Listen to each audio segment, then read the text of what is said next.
Assalamualaikum warahmatullahi wabarakatuh.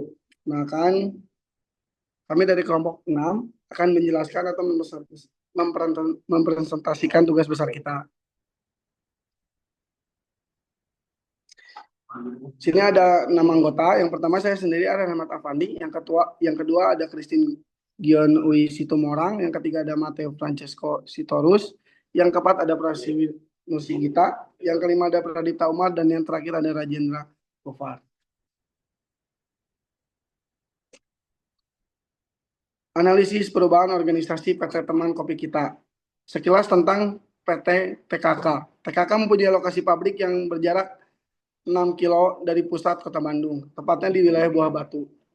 Awalnya TKK hanya membuat pesanan yang sifatnya made to order. Itu pun hanya sekitar 2 atau 3 mesin dalam satu minggu atau sekitar 8 sampai 12 mesin per bulannya. Namun pada masa pandemik, di mana banyak penikmat kopi tidak dapat pergi ke kafe atau resto yang menyediakan kopi sebagai salah satu menu unggulannya.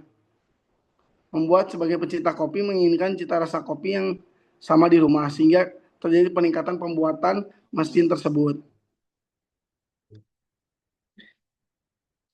Masuk ke CO2 yang dikerjakan oleh saya, Arya, Christine, dan Matteo.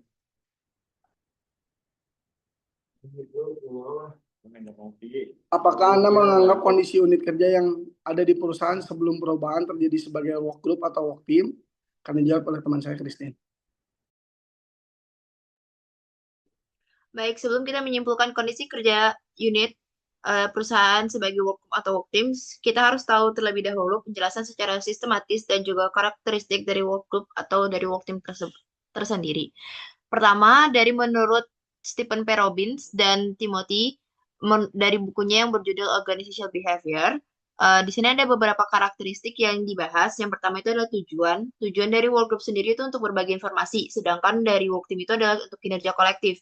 Sedangkan untuk sinergi yang terdapat di work group itu adalah netral atau bahkan terkadang cenderung negatif, sedangkan untuk di work team tersendiri itu biasanya positif. Selanjutnya, untuk akuntabilitas yang terjadi di work group itu biasanya bersifat individual, sedangkan di work team itu adalah individual dan bersama. Untuk keterampilan yang berada di work group itu biasanya bersifat acak dan bervariasi, sedangkan untuk work team sendiri saling melengkapi. Output yang didapat dari work group itu bersifat individual, sedangkan di work team itu bersifat kolektif. Dan yang terakhir, interaksi yang terjadi di work group itu bersifat minim dan koordinatif, sedangkan di work team itu intensif dan juga kolaboratif. Sedangkan menurut Steve, di sini ada juga beberapa karakteristik yang dibahas. Yang pertama, tujuan dari work group itu fokus pada pencapaian dari setiap masing-masing individu, sedangkan di work team itu fokus pada pencapaian dan tujuan bersama. Selanjutnya, untuk sinergi yang terjadi di work group, itu tugas dibagi secara individu, sedangkan di work team itu tugas bersifat interdependen dan juga saling melengkapi atau saling terkait. Selanjutnya, untuk akuntabilitas yang terjadi di work group itu bersifat individual, sedangkan di work team itu bersifat kolektif. Untuk keterampilan yang berada di work group itu acak dan juga bervariasi, sedangkan di work team itu saling melengkapi. Untuk output yang didapat dari work group itu bersifat individual, sedangkan di work team itu bersifat kolektif. Dan yang terakhir, untuk interaksi yang terjadi di work group itu bersifat informasi dan koordinasi, sedangkan work team itu intensif dan juga kolaboratif. Selanjutnya akan dijelaskan oleh teman saya, Arya.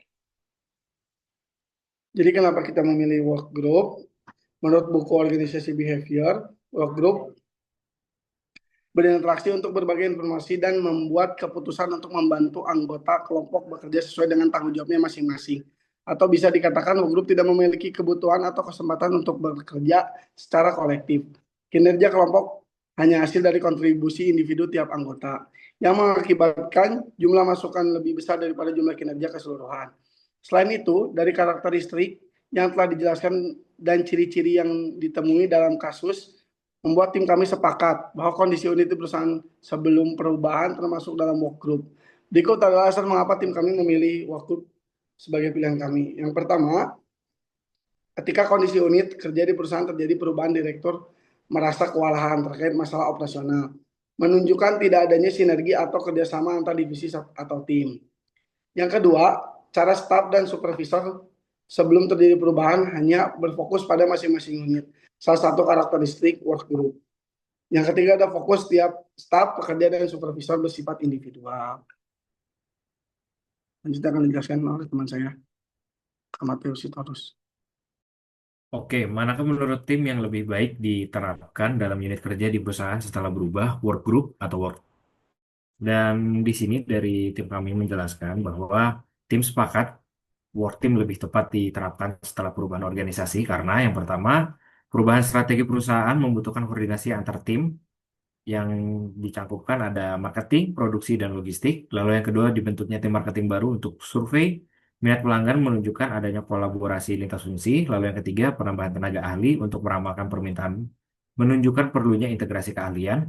Lalu yang keempat perubahan sistem kerja dari unit base ke proses base di mana setiap bagian terlibat dalam satu alur kerja menyeluruh. Lalu yang terakhir tingginya ketergantungan antar tim dalam proses bisnis dari hulu ke hilir dari survei, prediksi produksi, dan yang terakhir penyediaan bahan baku. Lalu di sini ada ciri-ciri work team berdasarkan teori Robbins and Judge tahun 2024. Di sini yang pertama ada tujuan, dengan aspek tujuan yang memiliki ciri work teamnya mencapai kinerja kolektif atau bersama, lalu sinergi, positif, hasil tim lebih besar dari jumlah kontribusi individu, lalu akuntabilitas, tanggung jawab besar, kolektif dan individual, keterampilan, anggota memiliki keterampilan yang saling melengkapi, lalu output berupa hasil kerja tim secara keseluruhan, lalu interaksi, kolaboratif dan intensif antar anggota, lalu fokus kerja yang terakhir, proses kerja saling terhubung dari awal hingga akhir. Dan di sini kami menyimpulkan bahwa work team cocok diterapkan dalam kondisi perusahaan setelah perubahan karena membutuhkan koordinasi lintas divisi, kerja kolaboratif dan fokus pada hasil kolektif. Yang semuanya merupakan karakteristik utama dari work team. Selanjutnya akan dilanjutkan oleh teman saya.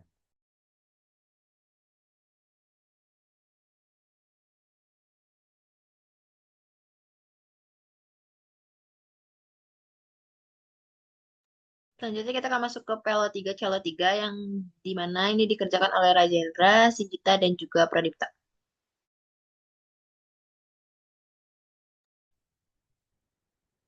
Slide 8.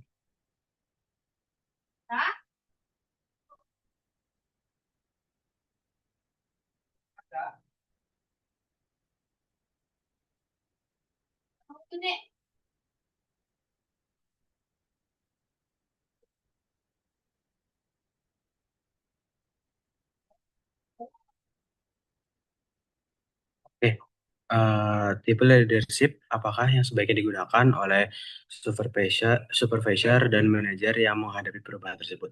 Yang pertama ada transformasi.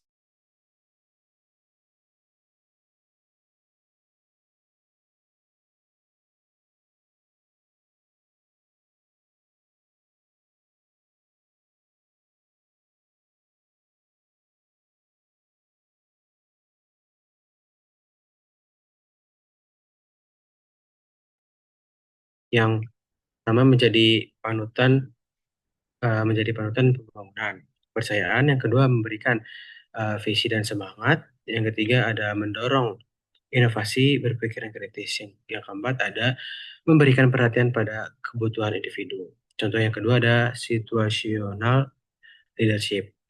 Situational leadership adalah menyatakan bahwa tidak ada satu gaya kepemimpinan yang efektif. Kepemimpinan harus menyesuaikan gaya mereka berdasarkan tingkat kesiapan atau kemampuan kepada bawahannya.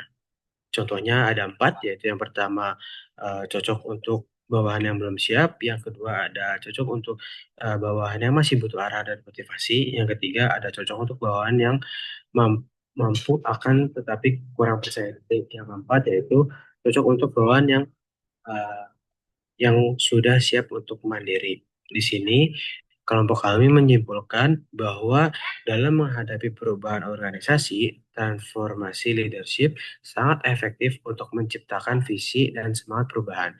Sementara situation leadership penting untuk menyesuaikan pendekatan terhadap kesiapan individu dan tim. Kombinasi keduanya akan membantu supervisor dan manajer pemimpin perubahan secara efektif dan berkelanjutan. Next akan dijelaskan oleh teman saya.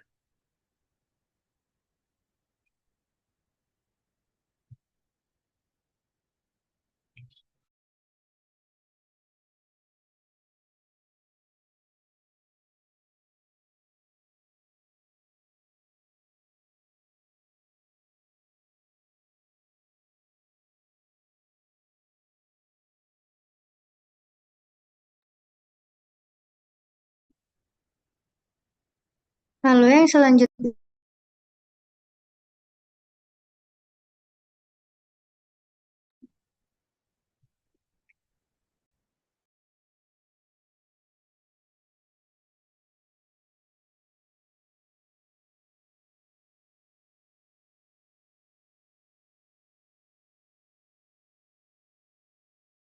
tantangan perusahaan. Nah, di sini ada 3 tahapan. Yang pertama itu ada unfreezing atau mencairkan. Pada tahap pertama ini adalah mencairkan kondisi saat ini dengan mengubah kondisi keseimbangan atau status quo.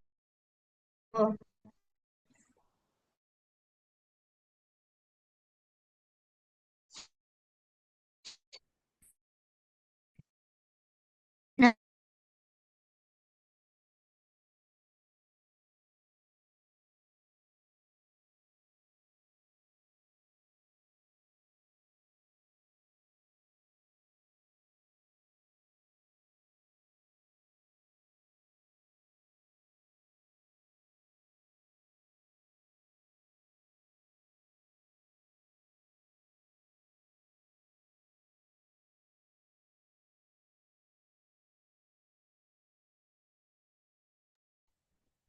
Oke, maaf ada kendala dalam sekitarnya dan saya jelaskan pada maksud unfreezing. Jadi unfreezing itu adalah di mana tahap ini adalah mencarikan kondisi saat ini dengan mengubah kondisi keseimbangan atau status quo.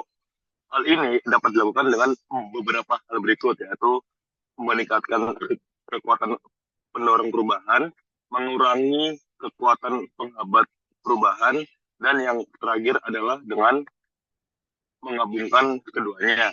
Buktinya yaitu pada tahap unfreezing dimulai ketika perusahaan menyadari bahwa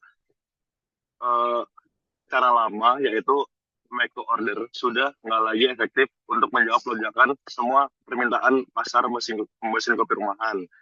Dan keputusan itu mengubah model bisnis menjadi make to stock, yaitu kita membuat untuk